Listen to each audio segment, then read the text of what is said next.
আমাদের মরণ হবে কনফার্ম, ঠিক কি না? কিন্তু মরণ যে কখন হবে আমরা কেউ বলতে পারি? মরণের গ্যারান্টি আছে 100%। মান ইজ মর্টাল, মানুষ মাত্রই মরণশীল, কিন্তু কোন সময় হবে এটা আমাদের জানা নাই, তবে নির্ধারিত সময়েই হবে। জোরে বলুন ঠিক কিনা? আল্লাহ পাক রব্বুল আলামিন বলেন, কুল্লু নাফসিন যায়িকাতুল মাউত, কুল্লু মান আলাইহা ফান ওয়া ইয়াবকা ওয়াজহু রাব্বিকা যুল জালালি ওয়াল ইকরাম। পৃথিবীতে যত জান আছে সব জানগুলো নিঃশেষ হয়ে যাবে, প্রাণ বিনাশ হয়ে যাবে, ধ্বংস হয়ে যাবে। সবাই এক সময় মৃত্যুর স্বাদ গ্রহণ করবে। জোরে বলুন ঠিক কিনা? আল্লাহ বলেন, আমি রব ছাড়া যত সৃষ্টি আছে সব সৃষ্টিগুলো বিনাশ হয়ে যাবে, ধ্বংস হয়ে যাবে। আল্লাহ পাক বলেন রসুলের দ্বারা প্রমাণিত, রসুলের কথা দ্বারা, এমনকি যে আজরাইল আমিন সমস্ত প্রাণীগুলোর জান কবজ করে, ওই আজরাইল আমিনের জানটাও নিজে নিজের জান বের করে আল্লাহ পাকের কাছে দিয়ে দিবেন। জোরে বলুন ঠিক কিনা? এই পৃথিবী থাকবে না, আপনি আমি থাকবো না, ওই আকাশ ঠিক থাকবে না, এই জমিন ঠিক থাকবে না। আল্লাহ পাকের হুকুমে সবগুলো থরথর করে কাঁপা শুরু করে দিবে। পৃথিবীর মানুষগুলো হাহাকার করবে, ইযা যুলজিলাতিল আরদু জিলজালাহা ওয়া আখরাজাতিল আরদু আযকালাহা। আল্লাহ পাক রব্বুল আলামিন বলেন, পৃথিবীর জমিনটা থরথর করে কাঁপবে, জমিনের ভিতরে যা কিছু ছিল উগলে দিবে, বের করে দিবে। আর মানুষরা বলতে থাকবে, কি হলো আজকে, কি ঘটতেছে কিছুই বুঝতে পারলাম না। জোরে বলুন ঠিক কিনা? ও আমার যুবক ভাইরা, আজকে আপনি যুবক আছেন, কত যুবক রাস্তায় দেখলাম, কত যুবকের ব্যাপারে খবর পাইলাম, কত মানুষ দেখলাম বাড়ি থেকে। এই তো আমরা টেলিভিশনে খবরে দেখেছি, মিডিয়ায় দেখেছি, ফেসবুকে দেখেছি, এখান থেকে গোপীনাথপুর মেলার আশপাশেই হবে, একটা ছেলে নববিবাহিত, বিবাহ করার পরে মনে হয় একদিন অথবা দুদিন পরে বগুড়াতে মার্কেট করতে যাবে, এজন্য হোন্ডা নিয়ে মেবি অথবা অন্য কোনোভাবে বগুড়াতে যাওয়ার টাইমে অ্যাক্সিডেন্ট করে বিদায় হয়ে গিয়েছে। জোরে বলুন ঠিক কিনা? এক্সাম্পল যদি নিতে চান, আপনাদের আশেপাশেই মেলার পাশেই যদি গোপীনাথপুরের ছেলে দুনিয়া থেকে নবদম্পতির জীবনকে মাইনাস করে, একজন বর জীবনে কত তার স্বপ্ন ছিল, তার বিবির জন্য কত কেনাকাটা করতে যাইতেছিল, কিন্তু স্বপ্নগুলো ওখানেই ক্লোজ হয়ে গিয়েছে, স্টপ হয়ে গিয়েছে। জোরে বলুন ঠিক কিনা? এ যুবক, আপনি একটু চিন্তা করুন রে ভাই, কত ছেলে পালসার, এফজেড, ইয়ামাহা, বিভিন্ন ধরনের গাড়ি নিয়াম, জিক্সার গাড়ি নিয়াম, বিভিন্ন গাড়ি নিয়ে যখন রাস্তায় বের হয়ে যায়, মার মনে শান্তি থাকে না, বাবার মনে শান্তি থাকে না। রাস্তাঘাটের যে চরমতম অবস্থা, যে ধরনের মানুষের উড়াল চণ্ডী ভাবে গাড়ি চালানো, তাতে মনে হয় আমার ছেলেটা সহি সালামতে বাড়িতে আসবে কিনা, প্রত্যেক মাই চিন্তায় থাকে। জোরে বলুন ঠিক কিনা? যুবক, তোমার জীবনের গ্যারান্টি নাই, যুবক আমার জীবনের গ্যারান্টি নাই, যুবক তোমার মা বাবার জীবনের গ্যারান্টি নাই। সুতরাং এই জীবন নিয়ে তুমি যখন সামনে চলবা, আজকের মেলা, আজকের দোকান আগামী দিন অন্য জায়গায় পাবেন রে ভাই, কিন্তু আগামী দিন এই দেওয়ালে আর বেহেশতের বাগান সাজানো হবে না। সুতরাং আপনাদেরকে পা দুখানা আগায়া দেন রে ভাই, আপনাদের পায়ে দুখানা হাত দিয়া বলি, আসেন রে ভাই, মাত্র 1-1.5 ঘন্টা সময়ের জন্য আসেন, অল্প সময় আলোচনা হবে, এরপরে যদি ভালো লাগে প্রধান মেহমানের আলোচনা শুনবেন, ভালো যদি না লাগে উনি সাথে সাথে দোয়া করে দিবেন, আপনারা চলে যাবেন। জোরে বলুন ঠিক কিনা? আমি শুধু আপনাদেরকে করজোর অনুরোধ করছি, প্রধান মেহমান আসার আগ পর্যন্ত একটু সময় আমাকে আপনারা দিবেন, আর আল্লাহর নবীজির ঘরের জন্য একটু দোয়া হবে। আপনারা যদি এখনো এদিক সেদিক ঘোরাফেরা করেন, বক্তার মনে কষ্ট হয়, আয়োজকদের মনে কষ্ট হয়। জোরে বলুন ঠিক কিনা?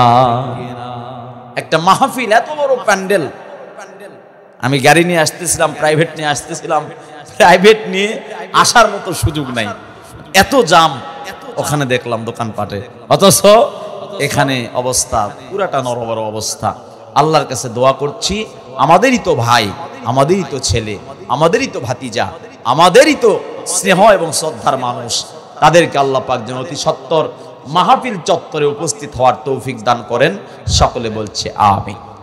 আমরা যে আল্লাহ আমাদেরকে এই সুন্দর পরিবেশে বসার তৌফিক দান করলেন, ওই আল্লাহ এই সুন্দরতম পরিবেশ থেকেও আবার দুনিয়া থেকে যেন বিদায় গ্রহণ করার ভালো সুরতে ইন্তেকালের তৌফিক দান করেন। সকলে বলছে আমিন।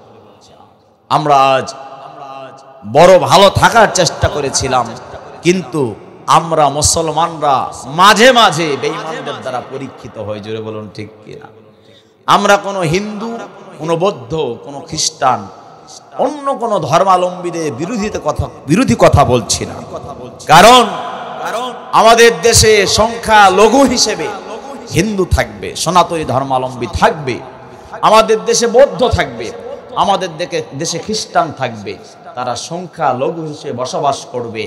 আমরা আপনাদের পার্শ্ববর্তী গোপীনাথপুর মানে কি, যেখানে হিন্দুদের নামেই তো গোপীনাথপুর, ওখানে মেলা হয়, কিন্তু ওই মেলাকে আপনারা দেখবেন ওইখানে আপনারা ওখানে অবশ্যই মন্দির আছে, এই মন্দির কি আপনারা কখনো ভেঙে দিতে গিয়েছেন? এই আশপাশে অবশ্যই হিন্দু আছে না? এই আশপাশের হিন্দু বাড়ি কি কোনোদিন ভেঙে দিয়েছেন? হিন্দুদের মন্দির কি কোনোদিন ভাঙছেন আপনারা? সুতরাং হিন্দুদের মন্দির ভাঙার এখতিয়ার আল্লাহ আমাদের দেয় নাই। জুড়ে বলুন ঠিক কিনা? বৌদ্ধদের উপাসনাগুলো ভাঙার এখতিয়ার আল্লাহ আমাদেরকে দেয় নাই। খ্রিস্টানদের প্যাগোডাগুলো, গির্জাগুলো ভেঙে ফেলার অধিকার আল্লাহ আমাদেরকে দেয় নাই। জোরে বলুন ঠিক কিনা? এদেশে হিন্দু থাকবে, এদেশে বৌদ্ধ থাকবে, এদেশে খ্রিস্টান থাকবে, এদেশে অন্যান্য ধর্মাবলম্বী, এদেশে 4200 ধর্মাবলম্বী আছে। পৃথিবীতে সারা বিশ্বে 4200 ধর্মাবলম্বী আছে। 4200 ধর্মাবলম্বী যদি এদেশে থাকে, আমাদের কোনো আপত্তি নাই। জোরে বলুন ঠিক কিনা? তাদেরকে আমরা সিকিউরিটির মধ্যে রাখার চেষ্টা করব। কিন্তু যদি কেউ মুসলমানদের প্রতিষ্ঠানগুলো, মুসলমানদের মসজিদগুলো, মুসলমানদের মাদ্রাসাগুলো, মুসলমানদের খানকাগুলো, মুসলমানদের স্কুলগুলো, মুসলমানদের কলেজগুলো, মুসলমানদের বিশ্ববিদ্যালয়গুলো, মুসলমানদের প্রতিষ্ঠানগুলো, মুসলমানদের ঘরবাড়িগুলো, মুসলমানদের আলেমদেরকে যদি কেউ দাঙ্গা হাঙ্গামা রক্তপাত হত্যা করার মতো দুঃসাহস করে, আমরা এই সন্ত্রাসীদের বিরুদ্ধে লড়তে রাজি আছি। জোরে বলুন ঠিক কিনা? এদেশের মুসলমান কোন হিন্দু, কোন সনাতনী, অন্যান্য ধর্মাবলম্বীর বিরোধী নয়। জোরে বলুন ঠিক কিনা? এদেশের মুসলমান শান্তিপ্রিয় মুসলমান। আমরা কোনোদিন কোন অন্যান্য ধর্মাবলম্বীদেরকে আমরা আঘাত করি নাই। জোরে বলুন ঠিক কিনা? পার্শ্ববর্তী আপনি ইন্ডিয়ার দিকে তাকায় দেখেন, সেখানে মুসলমানদেরকে ব্যাপকভাবে টর্চার করা হয়। জোরে বলুন ঠিক কিনা? বিশ্বের সবচাইতে বেশি 58 বছর থেকে কাশ্মীরের মুসলমানেরা 58 বছর পর্যন্ত কাশ্মীরকে স্বাধীনতা লাভের জন্য আপ্রাণ চেষ্টা করে যাচ্ছে, কিন্তু অন্যায়, জুলুম, স্টিম রোলার, অত্যাচার যাদের উপর চলছে, এরপরও স্বাধীনতা ঘোষণা করা হয় নাই। জোরে বলুন ঠিক কিনা? মুসলমানরা আমরা কোনোদিন দাঙ্গা হাঙ্গামা করতে প্রস্তুত নই, আমরা কোনোদিন কাউকে মারতে প্রস্তুত নই, আমরা কাউকে আঘাত করতে প্রস্তুত নই। কিন্তু আমাদের পার্শ্ববর্তী সংখ্যালঘু যেখানে মুসলমান থাকে, ওই দেশে কিন্তু মুসলমান নিরাপদ নয়। জুড়ে বলুন ঠিক কিনা? ওই দেশে গরুর গোশত খাওয়ার কারণে, গরু জবাই করার কারণে, গরুর মতোই তারা মানুষ জবাই করে, জুড়ে বলুন ঠিক কিনা। এরপরও মুসলমান হিসেবে বাংলাদেশে কিন্তু আমরা আগ্রাসনী ভূমিকা পালন করি নাই। ওরা ফলশ্রুতিতে যে ঘটনাগুলো বিগত কয়েকদিন আগে ঘটে গিয়েছে, 24 তারিখে বিগত কয়েকদিন আগে যে ঘটনাটা ঘটে গিয়েছে আপনারা সকলেই জানেন। আমাদের বাংলার নবশার্দুলের মধ্য থেকে আমাদের এক মুসলিম ভাই অ্যাডভোকেট সাইফুল ইসলাম আলিফ ভাইকে ইসকন নামক সদস্য, ইসকন নামক একটা সংগঠন নাম দিয়েছেন। এই সংগঠন কোন সনাতনী ধর্মাবলম্বীদের সংগঠন হতে পারে না। হিন্দু ভাইরা যারা অরিজিনাল হিন্দু ভাই, তারা কিন্তু অরিজিনাল সনাতনী হওয়ার কারণে অরিজিনাল ইসকন তারা নয়, জুড়ে বলুন ঠিক কিনা। আমি আপনাদের ছোট্ট করে প্রশ্ন করি, আপনারা বুঝবেন। 1966 সালে আমেরিকার নিউ ইয়র্কে সর্বপ্রথম, সংক্ষিপ্ত নাম স্বামী বেদানন্ত নামে একজন লোক নিউ ইয়র্কে প্রথম ইসকন প্রতিষ্ঠা করে 1966 সালে। এখন বলেন তো মুরব্বীরা যারা আছেন, আপনারা যারা শুনছেন, 1966 আগে কি ইন্ডিয়াতে হিন্দু ধর্ম ছিল নাকি পরে আসছে? ছিল তো। তাহলে ইসকন পরে আসছে, জুড়ে বলুন ঠিক কিনা। বাংলাদেশে তুলনা করেন, 1982 সালে জন্মগ্রহণ করছেন বা তার আগে করছেন, এখানে কি কেউ আছেন? 82 আগে, 1982 সালে আপনার জন্ম তো অনেক বেশি, অনেক আগে, 72 আগে, 52 না? তাহলে 52 আগে কি এদেশে হিন্দু ছিল? হিন্দু ছিল তো, হিন্দু ছিল তো 52 আগে। তাহলে এনার জন্ম 52 সালে, তাহলে 52 সাল থেকে উনি দেখছে এদেশে হিন্দু ছিল। তাহলে 66 সালে এনার জন্মেরও পরে নিউ ইয়র্কে প্রতিষ্ঠা করলো স্বামী বেদান্ত নামে এক মানুষ। হিন্দু নাম পরিচয় দিয়েছে, আসলে সে হিন্দুদের কোনো প্রতিষ্ঠানে কোনোদিন পড়াশোনা করে নাই, সে খ্রিস্টানদের চার্চে পড়াশোনা করেছে। একটা ইসকন একটা সংগঠন তৈরি করেছে। এই সংগঠনের মূল কাজ হলো নির্জবন করো আজি সকল ভুবন। এর উপরে লেখা আছে নির্জবন করো আজি সকল ভুবন। নির্জ মানে নিঃশেষ করে দাও, জবন মানে মুসলমান, সকল ভুবন মানে সমগ্র পৃথিবী থেকে, গোটা পৃথিবী থেকে মুসলমান নিঃশেষ করে দাও, মুসলমান রাখবো না। এটা হলো তাদের প্রথম স্লোগান, বলি নাউজুবিল্লাহ। তাহলে ওদের টার্গেট কি? নির্জবন করো আজি সকল ভুবন। পৃথিবীর যেখানেই মুসলমান থাকবে সেখান থেকে মুসলমানকে নিঃশেষ করে দাও। এটা হলো ইসকনের স্লোগান। হিন্দু ভাইরা যারা এদেশে আছেন, 1966 সালের আগে যেসব হিন্দু ভাইরা ছিলেন, ওই স্বামী বেদান্ত যখন ইসকন প্রতিষ্ঠা করেছিল, তার বিরুদ্ধে মূলধারার হিন্দু যারা ছিল, সনাতনী ধর্মাবলম্বী যারা ছিল, তারা তার বিরুদ্ধে লড়েছিল। কিন্তু ওই বেদান্তার পক্ষে তখন আমেরিকা, ইউরোপরা তার পাশে দাঁড়িয়েছিল, খ্রিস্টানরা তার পাশে দাঁড়িয়েছিল, ইহুদিরা তার পাশে দাঁড়িয়েছিল, এজেন্ট হিসেবে কাজ করেছিল। কারণ হলো তাদের মূল টার্গেট হলো হিন্দুদের মন্দিরগুলো যেন ভেঙে দেওয়া যায়, আর মুসলমানদের মূল অবকাঠো যেন নষ্ট করা যায়, মুসলমানদেরকে যেন নিধন করা যায়।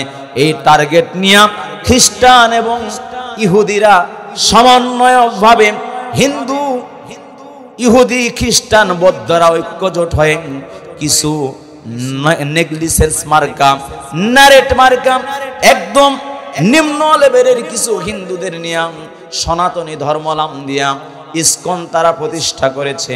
এই ইসকন যারা প্রতিষ্ঠা করেছে, তারা এদেশের মুসলমান শুধু নয়, বিশ্বের প্রতিটি জায়গায় যেখানে মুসলমান থাকবে সেখানেই তারা আগ্রাসনী ভূমিকা পালন করে মুসলমান নিধনের চেষ্টা করছে, বলি নাউজুবিল্লাহ।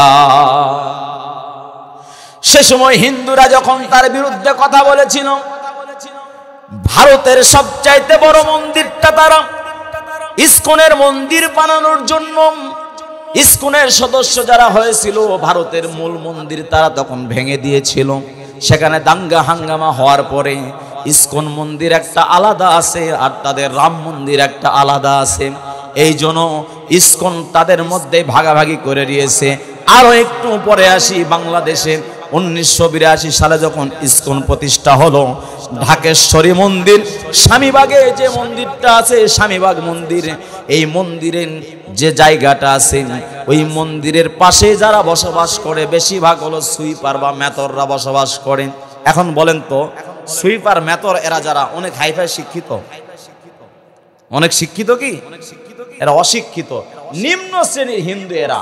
ওই যে আমেরিকার দাদা, আমেরিকার দালাল হিন্দু, বর্তমান সময়ে গৌতম আদানি এবং মুকেশ আম্বানির মতো কিছু ধনবানেরা এবং আমেরিকা, এই আমি সংক্ষেপে এটাকে বলি, ইহুদি পরিচালিত, আমেরিকা প্রযোজিত ইসকন নামক একটা মুভি, মুকেশ আম্বানি এবং গৌতম আদানির মতো তাদের ফিনান্সিয়াল সহযোগিতায় সারা বিশ্বে এখন চলছে এই ইসকন সদস্যের প্রভাব এবং তাদের দাঙ্গা হাঙ্গামা। জোরে বলুন ঠিক কিনা? আপনারা হয়তো বুঝে আসেন নাই কি জন্য এই কথাগুলো বলতেছে। আপনারা বুঝতে পারছেন কি? কিছুদিন আগে আমাদের এক মুসলমান অ্যাডভোকেটকে ওদের এক লম্পট, বেয়াদব, চরিত্রহীন চিন্ময় কৃষ্ণ দাস ব্রহ্মচারীকে অ্যারেস্ট করার অপরাধে গোটা দেশে তারা দাঙ্গা হাঙ্গামা করেছে। তাকে মুক্তি দেওয়ার জন্য আদালত চত্বর ঘিরে রেখেছিল, অথচ তাকে কোনো ধর্মের কারণে অ্যারেস্ট করা হয় নাই। তাকে অ্যারেস্ট করা হয়েছে দেশের বিরুদ্ধে। সে পতাকা উত্তোলন করেছিল, দেশের লাল সবুজের পতাকার উপরে ইসকনের একটা পতাকা আছে, গৌরীয় পতাকা, ওই পতাকাটা বাংলাদেশের পতাকার উপরে সে উড়াইছিল। আর 5 আগস্টের পর থেকে দেশের মধ্যে বিভিন্ন ধরনের কূটকৌশল, ষড়যন্ত্র ইত্যাদি ইত্যাদি ফ্যাসিস্ট অন্য ধরনের কিছু দাঙ্গা হাঙ্গামা লাগানোর চেষ্টা সে করতেছিল। বিধায় রাষ্ট্রদ্রোহিতার কারণে রাষ্ট্রীয়ভাবে তাকে অ্যারেস্ট করা হয়েছে। এখন বলেন তো, সে কি হিন্দু এ কারণে কি অ্যারেস্ট করা হয়েছে? সে বৌদ্ধ এই কারণে কি অ্যারেস্ট করা হয়েছে? সে সে খ্রিস্টান এ কারণে কি অ্যারেস্ট করা হয়েছে? রাষ্ট্রদ্রোহিতার কারণে তাকে অ্যারেস্ট করা হয়েছে। এখন সনাতনী ধর্মাবলম্বী তথা হিন্দু ধর্মাবলম্বী যে ভাইয়েরা আছে, এই ভাইয়েরা যারা রাস্তায় নেমেছে, এই ইসকন সদস্যরা তাদেরকে ব্যবহার করেছে। আর ব্যবহার করার পরে কি হলো? আদালত চত্বরে তারা হামলা করেছে। অ্যাডভোকেট সাইফুল ইসলামকে মসজিদ থেকে টেনে হিঁচড়ে সেখান থেকে বের করে নিয়ে গিয়ে তাকে বেধড়ক পিটানোর উপরে গলা কেটে তাকে শহীদ করে দেওয়া হয়েছে বলি নাউজুবিল্লাহ। আচ্ছা বলেন, আমরা কি পারতাম না একটা একটা হিন্দু ধর গলা কেটে জবাই পারতাম কি পারতাম না? একটা একটা মন্দির ধর, মন্দিরের ভেঙে চুরে চুরমার পর, এরকম পারতাম কি পারতাম না? কিন্তু আল্লাহ পাক রব্বুল আলামিন বলেন এই স্বাধীনতা তোমাদেরকে দেই নাই। বলুন সুবহানাল্লাহ। যে ধর্মের হয় না কেন, আমরা যে দল করি না কেন, অন্যান্য ধর্মাবলম্বীদেরকে আমরা আঘাত করতে পারবো না। আল্লাহ পাক রব্বুল আলামিন বলেন লা ইকরাহা ফিদ্দীন, দ্বীনের ব্যাপারে, ধর্মের ব্যাপারে কোনো জোর জবরদস্তি করা যাবে না। লাকুম দীনুকুম ওয়ালিয়াদীন। আল্লাহ পাক রব্বুল আলামিন বলেন, ও আমার বান্দারা, তোমাদের ইবাদত তোমরা করবা। ওয়াকাদা রাব্বুকা আল্লা তা'বুদু ইল্লা ইয়্যা, ইবাদতের বেলায় আমি রবেরই শুধু ইবাদত করবা, আমি রবের সাথে কাউকে তোমরা শরীক করো না। ইন্নাল্লাহা লা ইয়াগফিরু আইয়ুশরাকা বিহি ওয়া ইয়াগফিরু মা দুনা যালিকা লিমান ইয়াশা। আল্লাহ পাক রব্বুল আলামিন বলেন, বান্দা শোনো, আমি রব তোমাকে মাফ করে দেব বিধায় আমি আল্লাহ শিরক করতে নিষেধ করতেছি। আর অন্য কোন ধর্মাবলম্বীদের বাই ফোর্স করতে পারবা না, আঘাত করতে পারবা না, তাদেরকে ধূলিসাৎ করে দিতে পারবা না। বরং আদর্শের মাধ্যমে তাকে কালেমার দাওয়াত দাও। যদি বুঝে আসে সে মুসলমান হবে, আর বুঝে যদি না আসে তাকে আঘাত করতে পারবা না। এজন্য বাংলার জমিনে অন্য ধর্মাবলম্বী থাকবেন, তাদেরকে আঘাত জিহাদ আমরা করি না, ধৈর্য ধারণ আমরা করি। আল্লাহ পাক রব্বুল আলামিন বলেন, তোমরা যারা ধৈর্য ধারণ করলা, মনে রেখো ওয়া মাকারু ওয়া মাকারাল্লাহ ওয়াল্লাহু খায়রুল মাকিরিন।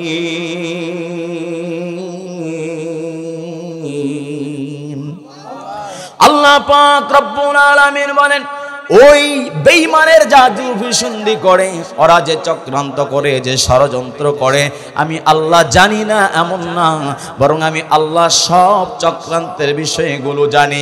তোমরা যদি ধৈর্য ধারণ করো, তোমরা যদি অ্যাটাক না করো, তোমরা যদি আমি আল্লাহর কাছে চাও, আমি আল্লাহ তোমাদের পথগুলো বাতলিয়ে দিব। অবশ্যই আমি আল্লাহ তোমাদেরকে বিজয় দান করব। আল্লাহ পাক রব্বুল আলামিন বলেন, ইন্নাল্লাহা মা'আস সাবিরিন।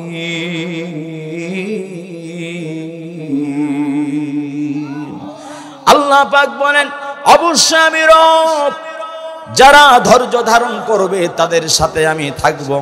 আল্লাহ বলেন, ওয়ালা নাবলু ওয়ান্নাকুম বিশাইইম মিনাল খাউফি ওয়াল জুই ওয়া নাকসিম মিনাল আমওয়ালি ওয়াল আনফুসি ওয়াত তামারাত ওয়া বাশশিরিস সাবিরিন।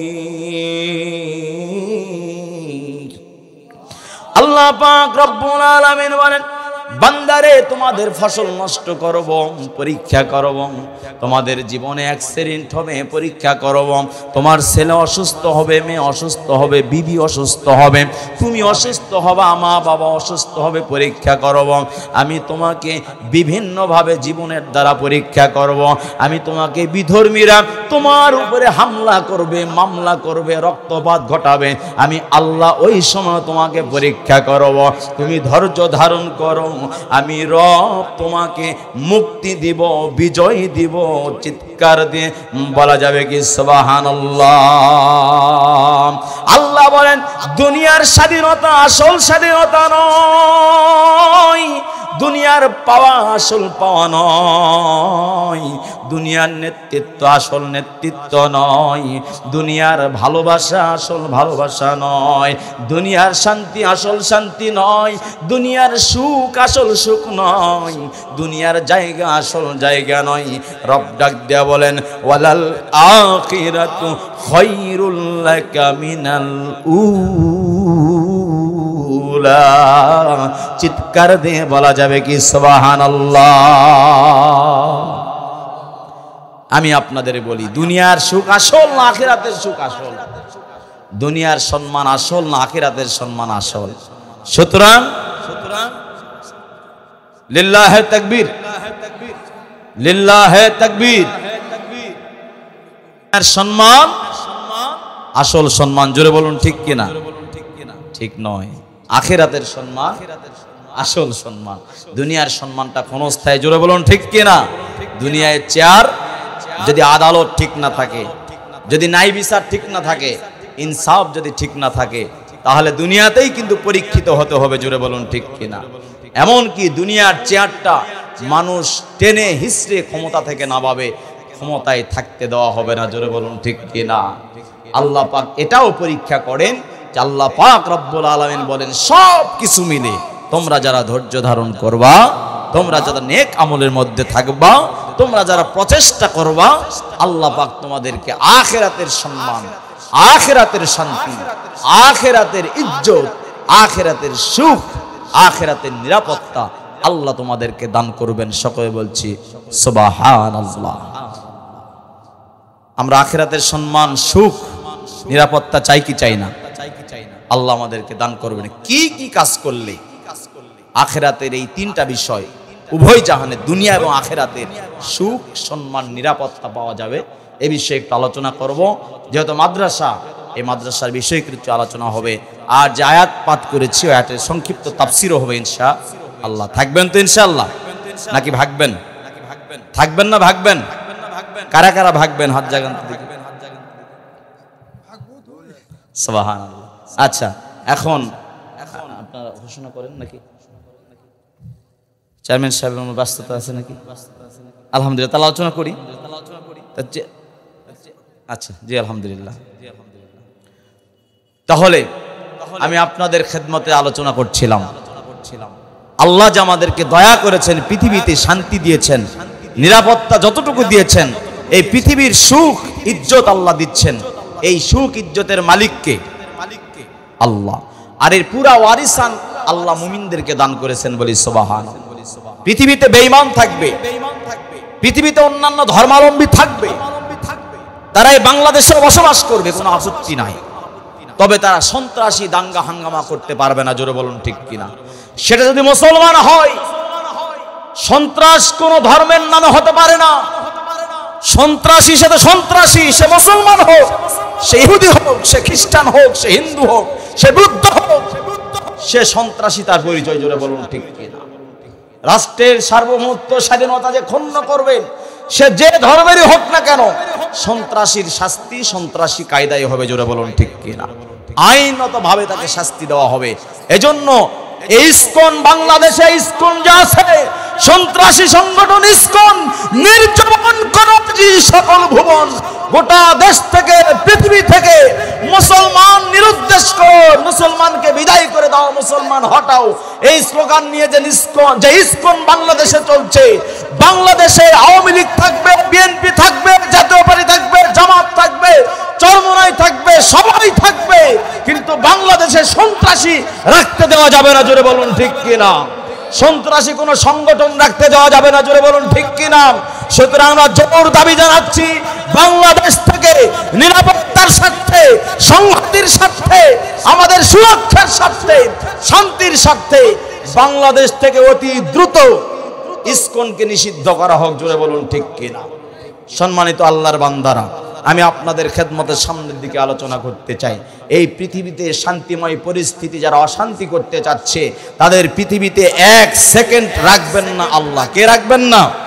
আল্লাহ রাখবেন না। আল্লাহ আপনার আমার মহব্বতে, এই মাদ্রাসাগুলোর ওসিলায়, মসজিদগুলো আবাদ করাকারীর ওসিলায়, এই দাড়িওয়ালাদের ওসিলায়, টুপিওয়ালাদের ওসিলায়, আল্লাহওয়ালাদের ওসিলায়, আল্লাহ বলনওয়ালাদের ওসিলায় আল্লাহ পাক এই জমিনটাকে এখন পর্যন্ত ঠিক রেখেছেন বলি সুবহানাল্লাহ। আল্লাহ পাক রব্বুল আলামিন বলেন, ওয়ালিল্লাহিল ইজ্জাতু ওয়ালিরাসূলিহি ওয়ালিল মুমিনিন।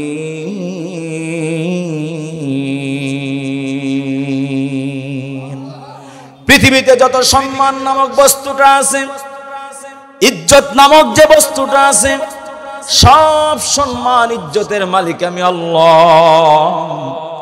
আমি আল্লাহ সব সম্মান দান করি।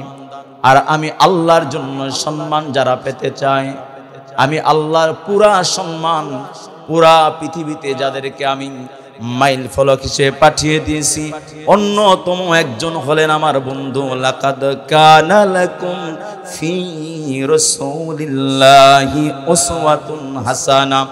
আল্লাহ পাক রব্বুল আলামিন বলেন, যাকে আমি আমার পুরা ইজ্জতের সম্মানের মালিকানা পৃথিবীতে দিয়েছি, তিনি আমার বন্ধু হাবিব মুহাম্মাদুর রাসূলুল্লাহ।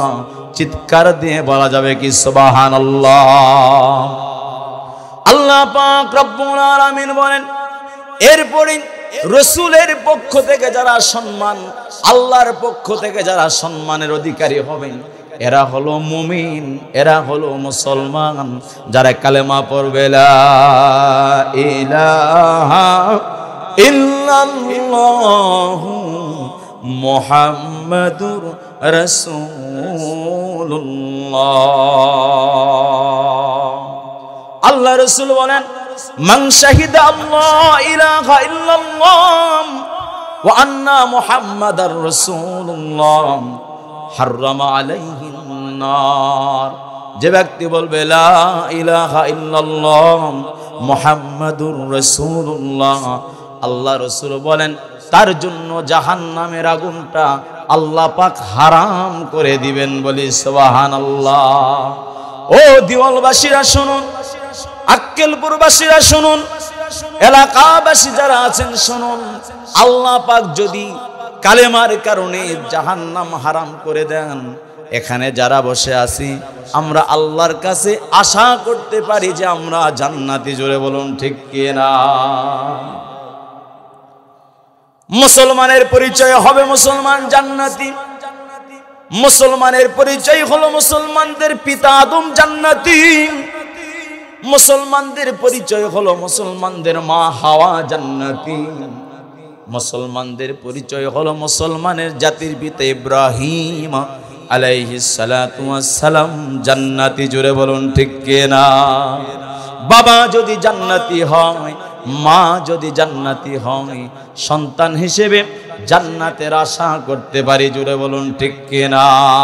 আর আল্লাহ পাক বলেন, শোনো, ওই জান্নাতের সার্টিফিকেট আমি রব তোমাদেরকে দিব বিদায় এই দুনিয়ার গ্যারান্টি, দুনিয়ার রাজত্ব তোমাদেরকে আমি দান করলাম। বলি সুবহানাল্লাহ।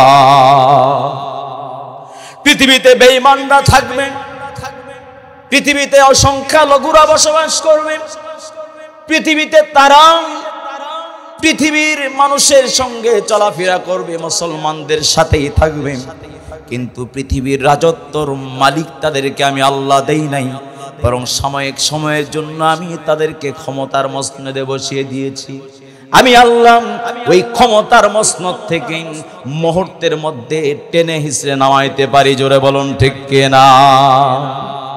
রব্বে কারীম আল্লাহ ডাক দিয়া বলেন, ওয়ালিল্লাহিল আরদু ইয়ারিসুহা ইবাদিয়াস সলিহুন। আল্লাহ পাক রব্বুল আলামিন বলেন, ওয়ালিল্লাহি মা ফিস সামাওয়াতি ওয়া মা ফিল আরদ। আমি আপনাদের কাছে প্রশ্ন করি, আসমানের মালিক কে? জমিনের মালিক কে? স্বর্ণের মালিক কে? রূপার মালিক কে? হীরার মালিক কে? জান্নাতের মালিক কে? জাহান্নামে নিক্ষেপ করতে পারবেন তিনি কে? সবকিছুর মালিক হলেন আল্লাহ। আল্লাহ পাক রব্বুল আলামিন বলেন, আসমানের মালিক আমি আল্লাহ, জমিনের মালিক আমি আল্লাহ, আসমান ও জমিনের মাঝে যা কিছু আছে সব কিছুর মালিক আমি আল্লাহ। শুধু কি তাই? আমি রব মালিকুল মুলক। আমি কিয়ামতের ময়দানে আমি আল্লাহ ছাড়া আর কোনো মালিক যেদিন থাকবে না, সাময়িক সময়ের জন্য আমি দুনিয়াতে তোমাদেরকে পরীক্ষা করতে চাই। লিয়াবলুয়াকুম আইয়ুকুম আহসানু আমালা আল্লাযী খালাকাল মাউতা ওয়াল হায়াতা। আল্লাহ পাক রব্বুল আলামিন বলেন, আল্লাযী খালাকাল মাউতা ওয়াল হায়াতা লিয়াবলুয়াকুম আইয়ুকুম আহসানু আমালা। সূরাতুল মুলকের 2 নম্বর আয়াতে আল্লাহ পাক তুলে ধরেন, ও আমার বান্দারা শোনো, তোমরা যারা পৃথিবীতে জীবিত থাকবা, তোমাদেরও মরতে হবে। মরার আগ পর্যন্ত দুনিয়াতে যতদিন থাকবা, এই দুনিয়ার রাজত্বের মালিক আমি তোমাদের মুমিনদেরকে দান করেছি। বলুন সুবহানাল্লাহ। আল্লাহ বলেন, ওয়ালিল্লাহিল আরদু ইয়ারিসুহা ইবাদিয়াস সলিহুন।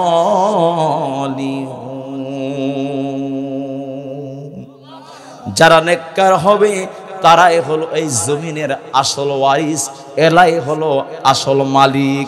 এখন আমি আপনাদের কাছে বলি, যদি কোনো বাবা মারা যায় আর ওই বাবার যদি যোগ্য, ওই বাবার যদি সন্তান থাকে, পাগলও যদি হয়, ওই বাবার যদি সন্তান থাকে, ওই সন্তান পাগল হলেও ওই সন্তান সম্পদের মালিক। জোরে বলুন ঠিক কিনা? পাগল হলো ওই সন্তান সম্পদের মালিক। মেয়ে যদি হয়, পাগলিও যদি হয়, ওই সন্তান সম্পদের মালিক। আর সন্তানই যদি না থাকে, অন্যরা ভাগাভাগি করে নেবে। জোরে বলুন ঠিক কিনা? আল্লাহ পাকের বান্দা আমরা, আল্লাহ পাকের সৃষ্টি আমরা, আল্লাহ পাকের পাগল বান্দা কালেমাওয়ালা মুসলমান হওয়ার কারণে নামাজের ত্রুটিও যদি থাকে, রোজার ত্রুটিও যদি থাকে, দাড়ির ত্রুটিও যদি থাকে, বুঝে যদি নাও আসে, অল্প সময়ের জন্য হলেও যদি আমরা রব্বে কারীম আল্লাহর কুদরতি কদমে চোখের এক ফোঁটা পানি ফেলাইতে পারি, রাসূল বলেন, মান বাকা মিন খাশিয়াতিল্লাহ, যেই বান্দার চোখ দিয়া রব্বে কারীম আল্লাহর জাহান্নামের আগুনের ভয়ে এক ফোঁটা পানি বের হয়, আল্লামাল্লাহু আলাইহিমুন নার, আল্লাহ পাক তার জন্য জাহান্নামের আগুন হারাম করে দেন। বলি সুবহানাল্লাহ। এখন প্রশ্ন করেন, জাহান্নামে আমরা কি যেতে চাই নাকি জান্নাতে? উত্তর দেন, জাহান্নামে কি জান্নাতে?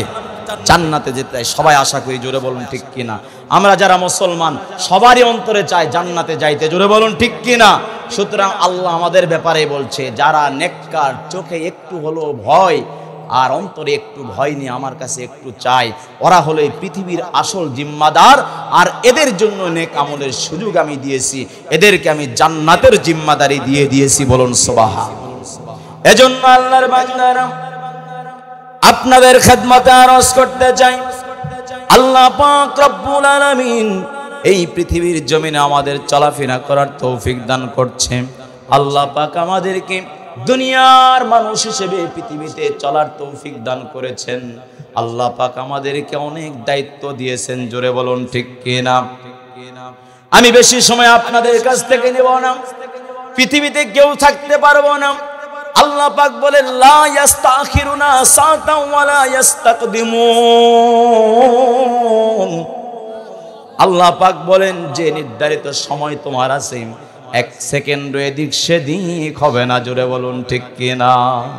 ছোট্ট একটা ঘটনা আপনাদের সম্মুখে বলবো, শুনবেন কি শুনবেন না?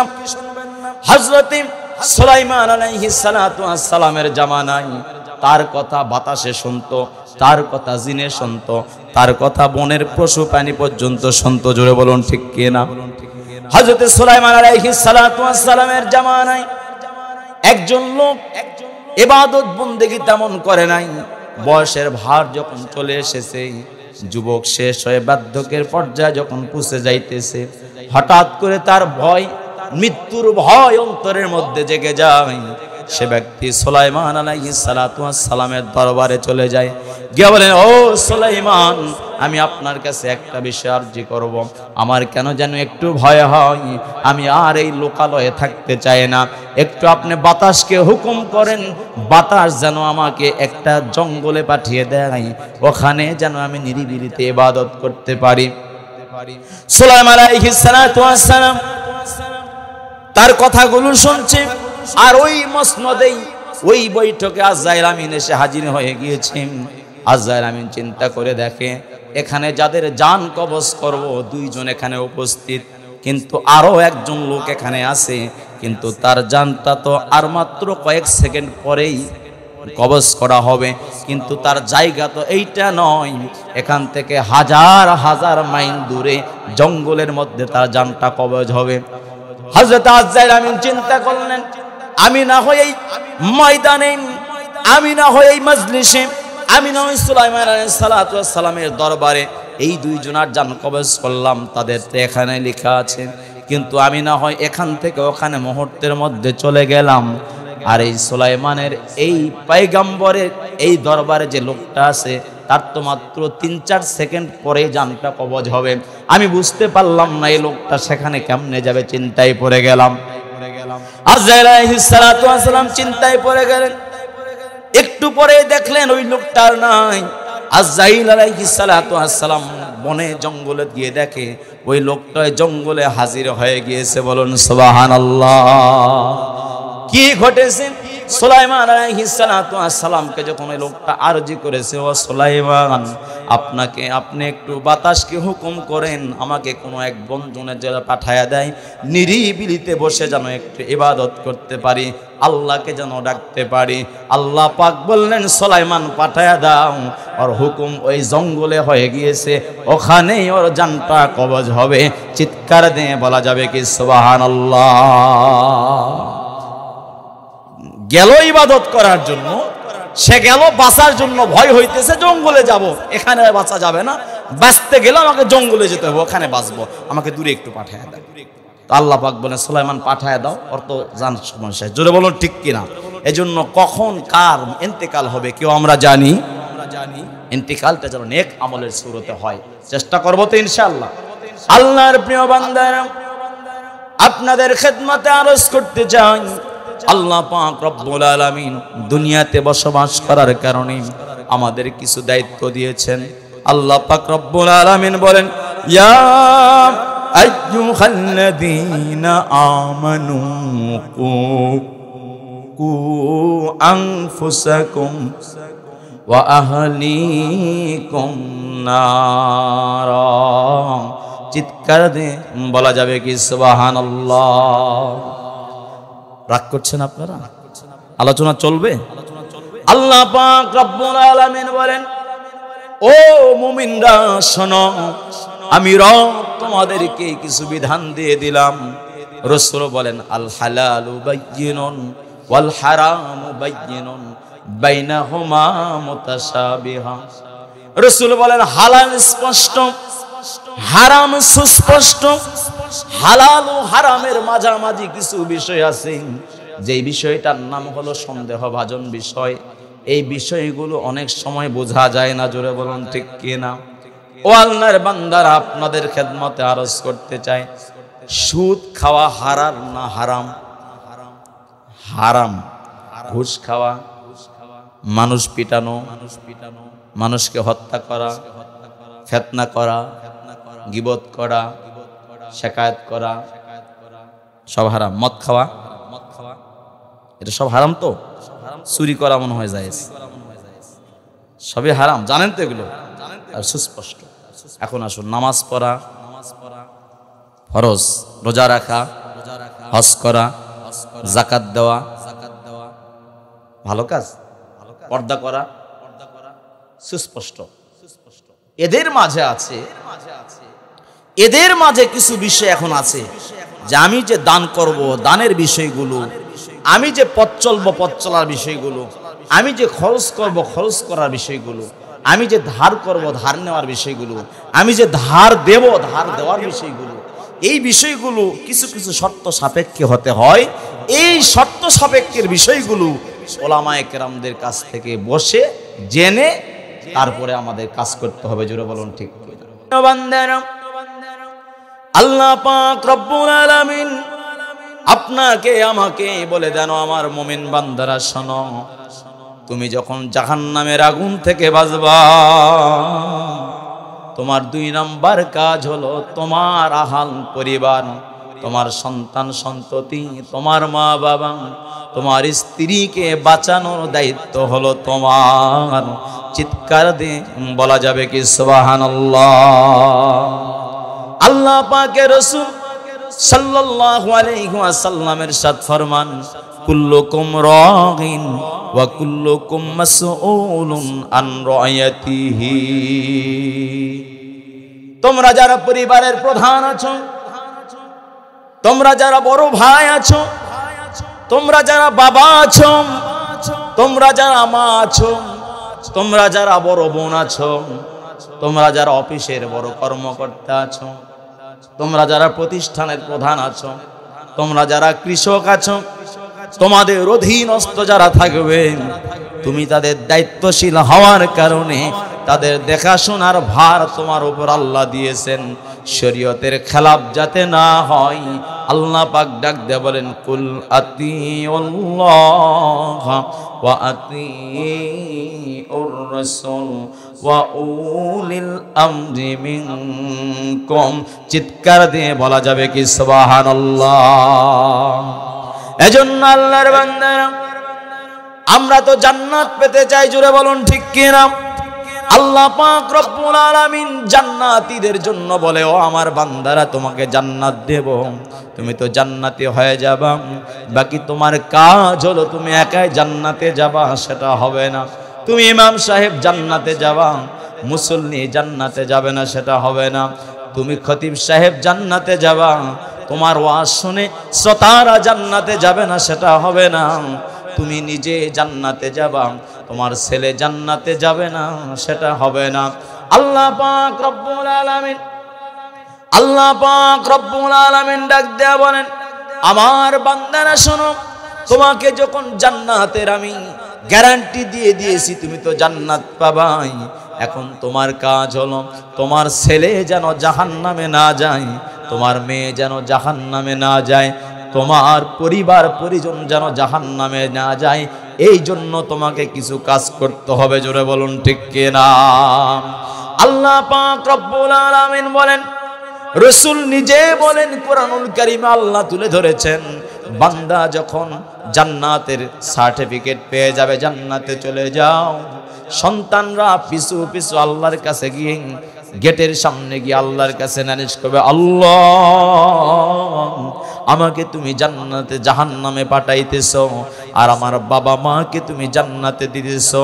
ও আল্লাহ, আমার বাবাকে জান্নাতে দিতেছো, আমার কোনো আপত্তি নাই, কিন্তু আমার বাবা কোনোদিন নিজেই নামাজ পড়েছেন, নিজেই শুধু কোরআন তেলাওয়াত করেছে, নিজেই শুধু ইস্তিগফার তাহাজ্জুদ পড়েছে, নিজেই নেক আমল করেছে, আমাকে কোরআন তেলাওয়াত করাই নাই, আমাকে কোনোদিন নামাজের জন্য ডাক দেয় নাই, আমাকে কোনোদিন পর্দার জন্য বলে নাই। আল্লাহ, আমার মা নিজে তো পর্দা করেছেন, কিন্তু আমি যখন ওয়াইফাই নিয়া, আমি যখন মোবাইল নিয়া, আমি যখন নাটক নিয়া, আমি যখন মুভি নিয়া, আমি যখন গান নিয়া, আমি যখন ড্যান্স নিয়া, আমি যখন অশ্লীলতা নিয়া, আমি যখন বেহায়াপনা নিয়া, আমি যখন খারাপি নিয়া, আমি যখন অন্যায় নিয়া, আমি যখন জুলুম নিয়া, আমি যখন অত্যাচার নিয়া, আমি যখন নষ্টামি নিয়া, আমি যখন ভণ্ডামি নিয়া, আমি যখন যত সর্বরকমের খারাপি নিয়া যখন ব্যস্ত ছিলাম, আমার মা আমাকে বাধা দেয় নাই, আমার বাবা মসজিদে গিয়েছে, আমাকে মসজিদে ডাকে নাই। আল্লাহ, আমাকে যদি মাদ্রাসায় পড়াইতো, আমাকে যদি নামাজের জন্য ডাক দিত, আমি তো অবশ্যই নামাজি হতাম, কোরআন তেলাওয়াত করতে পারতাম। আল্লাহ, আমাকে তুমি জাহান্নামে দিয়েছো, কোনো আপত্তি নাই, আমি জাহান্নামে যাব, কিন্তু আমার বাবা তাকে জান্নাতে দিলা। আমার অভিভাবক সে যখন তার দায়িত্ব থেকে দায়িত্ব পালন করে নাই, আমি বলতে চাই তাকে আগে আমার সাথে জাহান্নাম থেকে ঘুরাইয়া নিয়ে আসো, তারপরে সে জান্নাতে যাক।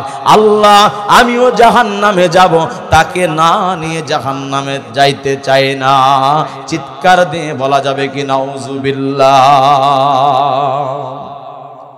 কিয়ামতের ময়দানে নিজের সন্তান যখন মা বাবাকে দায়ী করবে, আল্লাহ আমার মা পর্দা করেছে অথবা করে নাই, আমার মা দান করেছে অথবা করে নাই, আমার বাবা নেক আমল করেছে অথবা করে নাই, আল্লাহ গো আমি আজকে আমার বাবার কারণে জাহান্নামে যাইতেছি। মেয়েরা ডাক দিয়া বলবে, আল্লাহ আমার মায়ের কারণে আমি জাহান্নামে যাইতেছি। ও মা, আপনার কদমে দুখানা হাত রেখে বলি, মা আপনি যদি ভালো হয়ে যান, আপনার গুডাউনটা যদি ভালো হয়, আপনার পেটটা যদি ভালো হয়, আপনার নজরটা যদি ভালো হয়, আপনার জবানটা যদি ভালো হয়, আপনার ছেলেটাও এ যুগের বাইজিদ বোস্তামি হবে, আপনার ছেলেটাও এ যুগের মঈনুদ্দিন চিশতি হবে, আপনার ছেলেটাও এ যুগের আশরাফ আলী থানভী হবে, আপনার ছেলেটাও এ যুগের বড় পীর সাহেব হবে, আপনার ছেলেটাও এ যুগের হক্কানি রব্বানি আলেমে দিন হবে। আপনার ছেলেটা আলেম যদি নাও হতে পারে, আপনার ছেলেটা যদি ডাক্তার হয়, যদি ইঞ্জিনিয়ার হয়, যদি প্রফেসর হয়, এ ভালো ডাক্তার, ভালো ইঞ্জিনিয়ার, ভালো প্রফেসর হবে, কারণ আপনি গীবত করেন নাই, আপনি শিকায়াত করেন নাই, আপনি পর্দা করেছেন, নামাজ আদায় করেছেন, নেক আমল করেছেন, বিধায় আপনার সন্তান শতকরা 99% গ্যারান্টি দেওয়া যায় আপনার ছেলে খারাপ হতে পারে না। জোরে বলুন ঠিক কিনা? এই আমার মুরব্বী বাপজানেরা, ও যুবক ভাইরা, আপনাদেরকে বলি শুনুন, আপনার ইনকাম সোর্সটা ভালো করতে হবে। আপনি যেমন নামাজ পড়েন, আপনার সন্তানকেও নামাজের জন্য বলতে হবে। আপনার কাজ হলো আপনার ছেলেটা যেন মাদ্রাসায় গিয়ে কমপক্ষে কোরআনুল কারীমটা সহি শুদ্ধভাবে তেলাওয়াত করতে পারে, এই কাজটার দায়িত্ব আপনাকেই নিতে হবে। জোরে বলুন ঠিক কিনা? আমার দুপাশে মুরব্বী বাপজানেরা বসে আছেন, তাদের বয়স 50 পেরিয়ে গিয়েছে, তারাই বলতে পারবে আগে প্রতিটা বাড়ি থেকে সকালবেলা গুনগুন গুনগুন গুনগুন করে ফজরের পরে কোরআনের তেলাওয়াত ভেসে আসতো। আজকে আর সকাল 8টার আগে ঘুম থেকে ওঠে না কোনো মা বোনেরা, সকাল 8টার আগে সন্তানও ঘুম থেকে ওঠে না। ঘুমাতে যাওয়ার আগ পর্যন্ত ওয়াইফাই চালু থাকে, ডান্স, গান, নাচ, মুভি, নাটক দেখতে দেখতে ঘুমায়া যায়। ঘুম থেকে ওঠার পরেও ডান্স, গান, নাটক দেখার পরে ঘুম জাগে, জোরে বলুন ঠিক কিনা? এজন্য আমার বাপজান ভাইজানদেরকে বলবো, পর্দার অন্তরায় মা বোনদেরকে বলবো, এখনই সময় আছে রে বাবা, এখনই সময় আছে রে মা। আপনার সন্তান যেন জাহান্নামে যাওয়ার কারণ না হয়, আপনার সন্তান যেন জাহান্নামের জন্য যথেষ্ট না হয়। এজন্য আমাদেরকে সাবধান থাকতে হবে। ওই যুগের জামানায় একটা ছোট্ট ঘটনা বলবো। হযরত ওমর রাদিয়াল্লাহু তাআলা আনহুর সময় আমিরুল মুমিনের কাছে একটা সন্তানকে নিয়ে তার বাবা এসে বলে, ও আমিরুল মুমিনিন, আমার সন্তান আমার কথা শোনে না। যদি বলি ডানে যাও সে বামে যায়, যদি বলি বামে যাও সে ডানে যায়। সে নামাজও পড়ে না, নেক আমলও করে না। আপনার কাছে বিচার দিলাম, আপনি বিচার করুন। আমিরুল মুমিনিন, এই ছেলে, তোমার বাবা বলছে সত্য বলে, হ্যাঁ সত্য, বিচার হবে, তোমার কঠিন বিচার হবে। ঠিক আছে আমিরুল মুমিনিন, বিচার করবেন, কোনো আপত্তি নাই। তবে আমি আপনার কাছে জানতে চাই যে আমি তো ছেড়ে, আমার উপরে আমার বাবার কোনো অধিকার ছিল কিনা, কোনো হক ছিল কিনা, কোনো দায়িত্ব ছিল কিনা? আমিরুল মুমিনিন বলেন, হ্যাঁ ছিল, 3টা দায়িত্ব। কয়টা? 3টা দায়িত্ব। কয়টা দায়িত্ব? হযরত ওমর বলেন 3টা দায়িত্ব প্রত্যেক সন্তানদের উপরে, প্রত্যেক বাবার মার আছে। বলুন সুবহানাল্লাহ। 1 নাম্বার দায়িত্ব হলো, সন্তান জন্মের আগেই তো সন্তানের বাবাকে বিবাহ করতে হবে। ওই বিবাহের সময় ওই সন্তানের ভালো মায়ের ব্যবস্থা করা, তথা দেখে শুনে দিনদারি মেয়েকে বিবাহ করা।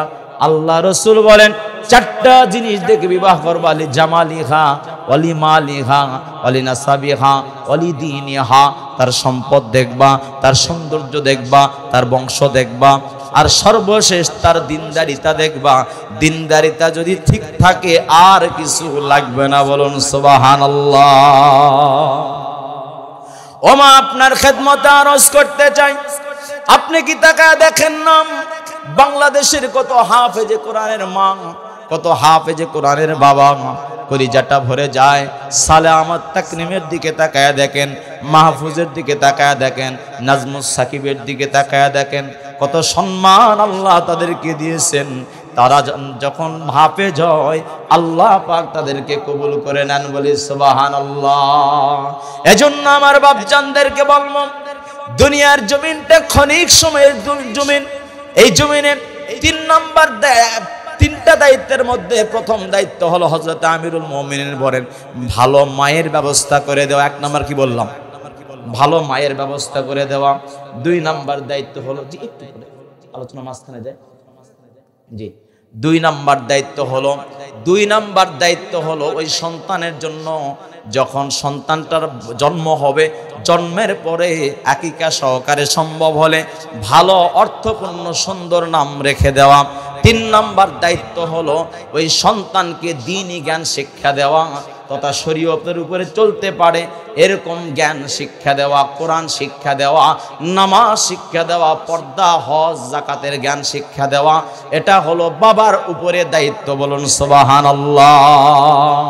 এজন্য আপনারা যারা আছেন, আমরা কারা কারা দায়িত্বশীল বাবা হতে চাই, হাতটা জাগায়। আল্লাহ, লিল্লাহে তাকবীর, লিল্লাহে তাকবীর। আল্লাহ কবুল করে নেন, সকলে বলছে আমিন। এই যে আমরা দায়িত্বশীল বাবা হব, দায়িত্বশীল বাবাদের কি উপকার একটু বলবো, একটু বলেই আমি আমার আলোচনা শেষের দিকে চলে যাব। আল্লাহ পাকের রাসূল বলেন, মান ক্বরাআল কুরআন ওয়া আমিলা বিমা উলবিসা ওয়ালিদাহু তাজান ইয়াউমাল কিয়ামাতি দুউহু আহসানু মিন দুইশ শামস। চিৎকার দিয়ে বলা যাবে কি সুবহানাল্লাহ। আল্লাহ পাকের রাসূল বলেন, যারা হাফেজে কোরআন হবে, যারা তালেবুল ইলম হবে, যারা কোরআন তেলাওয়াতকারী হবে, কিয়ামতের ময়দানে লা ইয়াজিল্লু ইল্লা জিল্লুল্লাহ। 50,000 বছর যখন হাসরের ময়দানে সময় কাটাতে হবে, ওই 50,000 বছর না আল্লাহ পাক রব্বুল আলামিন ওই হাফেজে কোরআনের বাবার জন্য, আলেমের বাবার জন্য, কোরআন তেলাওয়াতকারীর বাবার জন্য সহজ করে দিবে। এমন নূরের টুপি তার মাথায় পরায়া দিবেন, ওই নূরের টুপির আলোটা সূর্যের আলোর চাইতে বেশি হবে, বলে সুবহানাল্লাহ। তাহলে এই হাফেজে কোরআন কোথা থেকে বের হয়? প্রাইমারি থেকে বের হয়, মাদ্রাসা থেকে বের হয়। এখন এই মাদ্রাসা, এটা কি কোনো সরকারি বেতন পায় এখানে? এখন এই মাদ্রাসা রক্ষা করবে হিন্দু, খ্রিস্টান, ইহুদি, কারা? মুসলমান। এখন মুসলমান যদি হয়, মুসলমান যদি মাদ্রাসা যদি রক্ষা করে, তাহলে মুসলমানদের সন্তান দিতে হবে। জোরে বলুন ঠিক কিনা? মুসলমানদের সন্তান দিয়া মাদ্রাসা রক্ষা করতে হবে। মনে রাখবেন, আমি যেখানে পড়াশোনা করেছি আলহামদুলিল্লাহ, ঝালকাঠি, সারসিনানের, চরমনাই, এই প্রতিষ্ঠানগুলো থেকে প্রতি বছর অসংখ্য হাফেজ বের হয়। এবং হাফেজ, এই হাফেজরা আবার দাখিল পাস করে, আলিম পাস করে, এরাই ডাক্তারি লাইনে, এমবিবিএস লাইনে, মেডিকেলে চান্স পায়, ইউনিভার্সিটিতে চান্স পায়, বুয়েটে চান্স পায়, রুয়েটে চান্স পায়, কুয়েটে চান্স পায়। এরাই ভালো ডাক্তার হয়, ভালো ইঞ্জিনিয়ার হয়, পরবর্তী প্রফেসর হয়। এরাই দায়িত্বশীল একজন। বর্তমানে আমাদের এনএস এবং সারসিনা, চরমনাইয়ের অসংখ্য ছাত্র, তারা অনেকে জজ হয়েছে, ব্যারিস্টার হয়েছে, অনেকে অ্যাডভোকেট, বড় বড় দায়িত্ব আছে, বিসিএস ক্যাডার হয়েছে। এখন আমার ছেলে যদি হাফেজ হওয়ার পরে সে ডাক্তার হয়, কোনো দোষ আছে? এজন্য আল্লাহর বান্দারা, আপনাদের খেদমতে আরজ করতে চাই, এই দ্বীনি প্রতিষ্ঠানগুলো রাষ্ট্রীয় কোনো দায়িত্বে চলে না, রাষ্ট্রীয় কোষাগার থেকে কোনো বেতন পায় না, রাষ্ট্রীয় কোনো ভাতা তারা পায় না। আপনার আমার মতো কিছু মানুষের অর্থনৈতিক সহযোগিতায় এই মাদ্রাসাগুলো চলে। জুড়ে বলুন ঠিক কিনা? এই মাদ্রাসার পিছনে যদি আপনি থাকেন, আল্লাহ রাসূল বলেন, কুন আলিমান আও মুতাআল্লিমান আও মুহিব্বান আও মুত্তাবিয়ান, পারলে আলেম হও, আলেম যদি না হতে পারো, আলেমের ছাত্র হও, তলবে এলেম হও, তলবে এলেম যদি হতে না পারো, আলেমদেরকে অনুসরণকারী হও। আলেমদেরকে অনুসরণ দুই ভাবে করা যায়। আলেমদেরকে, আরেকটা হলো আলেমদেরকে মহব্বতকারী হও। আলেমদেরকে মহব্বত করার বিষয় হলো, আলেমদেরকে ওই শিক্ষা প্রতিষ্ঠান যদি রক্ষা করতে পারো, আলেমদেরকে যদি মহব্বত করতে পারো, তলবে এলেমদেরকে যদি মহব্বত করতে পারো, তোমাকেও আল্লাহ পাক তলবে এলেমের সাথে, আলেমদের সাথে জান্নাত দিয়ে দিবে। বলুন সুবহানাল্লাহ। এজন্য আল্লাহর বান্দারা, একজন হাফেজে কোরআনকে যদি আপনি সাহায্য করতে পারেন, একজন মাদ্রাসার এতিম অসহায়কে যদি সাহায্য করতে পারেন, আল্লাহ আপনার উপর খুশি হয়ে যাবেন। একটা ছোট্ট ঘটনা বলবো, শুনবেন কি শুনবেন না? আল্লাহর এক ছোট্ট বান্দা হাফেজে কোরআন হওয়ার জন্য মাদ্রাসায় হুজুরের কাছে গিয়া রাত্রে বেলায় সবক আদায় করে। তার বাবা নাই, মারা গিয়েছে, মাও নাই, মারা গিয়েছে। এতিম ছেলেটা যখন সবক আদায় করবে, ইতিমধ্যে বাড়িতে যখন পড়াশোনা করে, পড়াশোনা করার মধ্যে তেলের কোনো ব্যবস্থা নাই, কেরোসিনের তেল শেষ হয়ে গিয়েছে। ওই এলাকায় এক মদখোর ছিল। ওই মদখোর রাস্তা দিয়া যখন যায়, মদের বোতল হাতে নিয়ে, অতি সংক্ষেপে বলছি, মদের বোতল হাতে নিয়ে যখন যায়, ঘরের মধ্যে একটা ছোট্ট বাচ্চার কান্না শুনতে পাই, ডুকরে ডুকরে কাঁদে, আল্লাহর কাছে বলে, আল্লাহ আমার বাবা নাই, আমার মা নাই, আল্লাহ আমি হাফেজ হলাম, আমি আলেম হব, আল্লাহ আমি কেরোসিনের তেল নাই, খাবার ব্যবস্থা নাই, আল্লাহ আমি কি আলেম হতে পারবো না। ওই মদের বোতল হাতে নেওয়া ওই মদ পানকারী যুবক ওই বাচ্চার দিকে বলে, হে যুবক, কেন তুমি কাঁদো? যুবক ডাক দিয়া বলে, ও ভাই, ও চাচা, আমার বাবা নাই, আমার মা নাই, আমি এতিম, ভালো খাবারের ব্যবস্থা নাই। হুজুর গো, আঙ্কেল, আমি লেখাপড়া কেমনে করব, কেমনে হাফেজ হব, আমার কোনো ব্যবস্থাপনা নাই, আমার কেরোসিনের তেলও নাই যে আমি বাতি জ্বালায়, আমি তেল জ্বালায়, বাতি জ্বালায় আমি পড়াশোনা করব। এবার বলে যুবকটি বলে, মদখোর বলে, ছেলে, আজকে থেকে আমি তোমার অভিভাবক হয়ে গেলাম, আর তোমাকে কোনো চিন্তা করতে হবে না। যুবক এবার মদের বোতল সেখানে রাখিয়া দোকানে গিয়া দোকানদারকে ডাক দিয়া বলে, ও দোকানদার ভাই, কেরোসিনের তেল দাও, আর তুমি সাক্ষী থাকো, আজকের পর থেকে আমি আর কোনোদিন মদ পান করব না। আর আমার ওই ছাত্রটা, তার আমি চাচা অভিভাবক হয়ে গেলাম, আর যা কিছু লাগে আমি দায়িত্ব নিলাম, তুমি তোমার দোকান থেকে সব কিছু দিয়ে দিবা। এবার ওই যুবক মদখোরটি ওই ছাত্রকে খাবার দিয়া যখন চলে যায়, তেল দিয়া যখন রাস্তার দিকে যায়, জমিন পেরিয়ে একটা মাঠ পেরিয়ে রাস্তা ওঠার পরে সাথে সাথে তার মৃত্যু হয়ে যায়। মদখোর মনে করে বাড়ি থেকে বেরে কেউ আর তাকে জানাজার জন্য যায় না, কেউ যখন তার খবর নেয় না। ওই যুগের আল্লাহ ওয়ালাকে আল্লাহ পাক স্বপ্ন যুগে দেখালেন নবীজির মাধ্যমে, ও মসজিদের ইমাম খতিব সাহেব, আল্লাহর ওলি, তুমি যাও ওই যুবকের জানাজার ব্যবস্থা তুমি করে দাও। বলি সুবহানাল্লাহ। 3 দিন হয়ে গিয়েছে, এলাকার কোনো মানুষ তার জানাজায় যায় না। কারণ হলো মদখোরে জানাজায় যাওয়া যাবে না, কারণ হলো কারো কাছে জানাজা যাওয়া যাবে না। এজন্য মদখোরের জানাজা না হয়, এজন্য স্বপ্নে দেখালেন, ও আমার ওলি, তুমি যাও ওই মদখোরের জানাজা তুমি দিবা, দাফনের ব্যবস্থা তুমি করবা। আল্লাহর ওলি এলাকার কতগুলো মানুষকে নিয়ে গিয়ে বলেন, এই লোকটা এখানে 3 দিন থেকে লাশ হয়ে পড়ে আছে, চলো তার জানাজার ব্যবস্থা করব, তাকে গোসল দিয়া দাফনের ব্যবস্থা করব, জানাজার ব্যবস্থা করব। এলাকার সবাই বলে, কি ব্যাপার, 3 দিন হয়ে গিয়েছে, এখনো কি তার লাশ ঠিক আছে নাকি? শেয়ালে বাঘে তো লাশগুলো খেয়ে ফেলার কথা। সবাই গিয়ে দেখে, গ্রামের সব মানুষগুলো দিয়ে দেখেন ওই মদখোর যুবকের লাশটা অক্ষত আছে, তার লাশের কোনো ক্ষতি হয় নাই, বরং লাশটা তাজা আল্লাহ 3 দিন পর্যন্ত রেখে দিয়েছে। বলুন সুবহানাল্লাহ। এলাকার আল্লাহর ওলি মসজিদের খতিব সাহেব সমস্ত মুসল্লিদের ডাক দিয়ে বলে, ও এলাকার মানুষেরা শুনুন, আমি আপনাদের কাছে জানতে চাই, এর কোনো ভালো আমল আপনারা দেখেছেন কিনা? সবাই বলে, কোনো ভালো আমল ওর দেখি নাই, এলাকা থেকে মরে গিয়েছে, আমাদের ভালো হয়েছে, 3 দিন হয়ে গেল, কেন লাশ পচে নাই বুঝে আসলো না?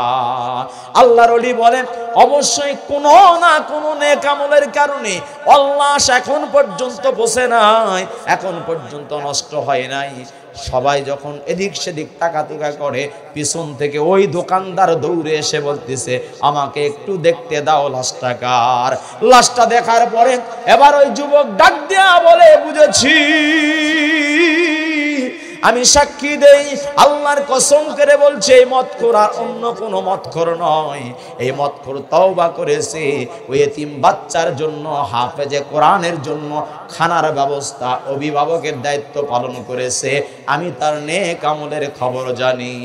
ওই হাফেজে কোরআন বাচ্চাটি এবার এসে বলে, আল্লাহ গো, আমার চাচা চলে গেল, ওকে তুমি জান্নাতের মেহমান বানায় নিও। এবার হুজুর বলে, বাবা, তোমার গার্ডিয়ান হওয়ার কারণে আল্লাহ পাক তাকে ওলি হিসেবে কবুল করে নিয়েছেন, জান্নাত দিয়েছেন। বলুন সুবহানাল্লাহ। আল্লাহুম্মা আমিন। আলহামদুলিল্লাহি রাব্বিল আলামিন, ওয়াসসালাতু ওয়াসসালামু আলা সাইয়্যিদিল মুরসালিন ওয়া আলা আলিহি ওয়া আসহাবিহি আজমাইন। রব্বানা আতিনা ফিদ দুনিয়া হাসানাতাও ওয়া ফিল আখিরাতি হাসানা ওয়া কিনা আযাবান নার। রব্বানা যালামনা আনফুসানা ওয়া ইল্লাম তাগফির লানা ওয়া তারহামনা লানাকুনান্না মিনাল খাসিরিন। মালিক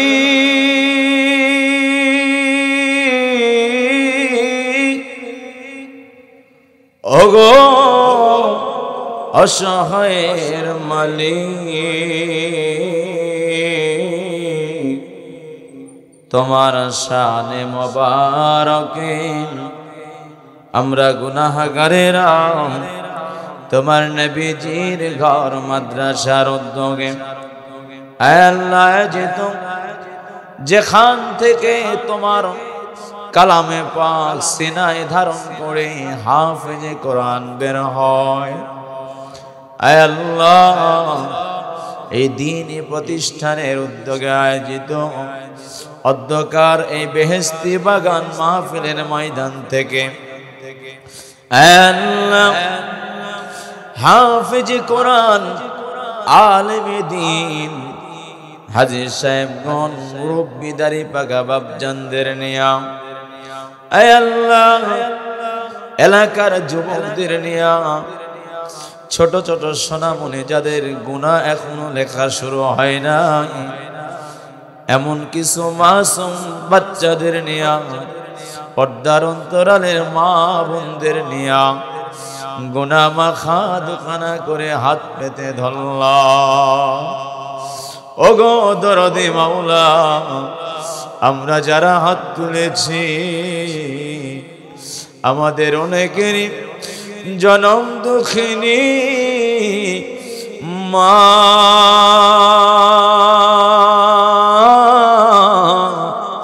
দরদের আব্বা দুনিয়া থেকে বিদায় হয়ে চলে গেছে। ওই মা ওই বাবার কবরের খবর আমরা কেউ জানি না। মা বাবা কবর থেকে চিৎকার দেয়, আমরা শুনতে পারি না। কবর থেকে ডাক দিয়া বলেন, ও ছেলে রে,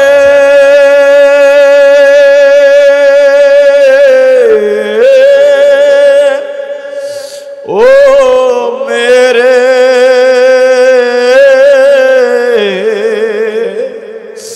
দুনিয়ায় ফেলে আসে কোনো মান সম্মান, টাকা পয়সা সম্পদের ভাগ চায় না। তোর জনম দুঃখিনী মা,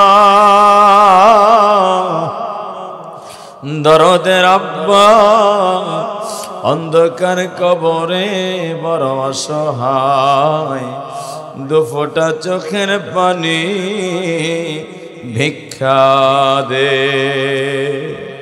আয় আল্লাহ মাবুদ গো, আজকের নুরানি হাফিজে মাদ্রাসা, আল্লাহ মাদ্রাসার সকল হাজত তুমি পুরা করে দাও। এই মাদ্রাসাকে কবুল ফরমাও, এই মাহফিলকে কবুল ফরমাও। মাহফিলের সভাপতি, আল্লাহ সহ সভাপতি, প্রধান অতিথি, আলোচক বৃন্দ সহ, আয় আল্লাহ বিশেষ অতিথি বৃন্দ সহ এই মাদ্রাসার সঙ্গে যারা মহব্বত রেখেছেন আল্লাহ, মাদ্রাসার আসিদায়ে কেরাম বৃন্দ, কোমলমতি ছাত্র যারা গভীর রজনীতে উঠিয়া ঠান্ডা পানি দ্বারা ওযু করে আল্লাহ তোমার কুদরতি কদমে যখন সেজদা দেয়, তোমার আরশে আজিমে গিয়ে ধাক্কা লেগে যায়। ও আল্লাহ, ওই মাসুম বাচ্চাদের কি প্রয়োজন তুমি জানো, গায়েবী খাজানা থেকে তুমি পুরা করে দাও। অনেক কলিজার টুকরা সন্তানদের বাবারা হাত তুলেছে, তাদের মনে চায় আমার সন্তানটা আমার যেন জানাজা পড়াতে পারে। আয় আল্লাহ, কখন বুঝে মারা যাব জানি না, মরণের পরে মরণের আগে আমাদের জন্য একটু দোয়া করতে পারে। রব্বির হামহুমা কামা রব্বায়ানি সগীরা, রব্বির হামহুমা কামা রব্বায়ানি সগীরা। এমন একটু যোগ্য সন্তান তুমি তৈরি করে দিও। আল্লাহ, যা কিছু বললাম, যা কিছু বাকি রইল কবুল করে নিও। আল্লাহ মাহফিলকে কবুল ফরমাও। আমার বাপজান ভাইজানদেরকে, মা বোনদেরকে প্যান্ডেলে অবস্থান করিয়া দোয়ার সাথে গুনাহমুক্ত হিসেবে জীবন গড়ার তৌফিক নসিব করে দাও। আয় আল্লাহ, মরণ যখন দিবাই, কোন মুহূর্তে মরণ হবে জানি না, ঈমানি হালতে মরণটা দিয়ে দিও। জান্নাত দেখতে দেখতে নবীজির চেহারা মোবারক দেখতে দেখতে আমাদের জবানে তুমি নসিব করে দিও লা ইলাহা ইল্লাল্লাহ মুহাম্মাদুর রাসূলুল্লাহ।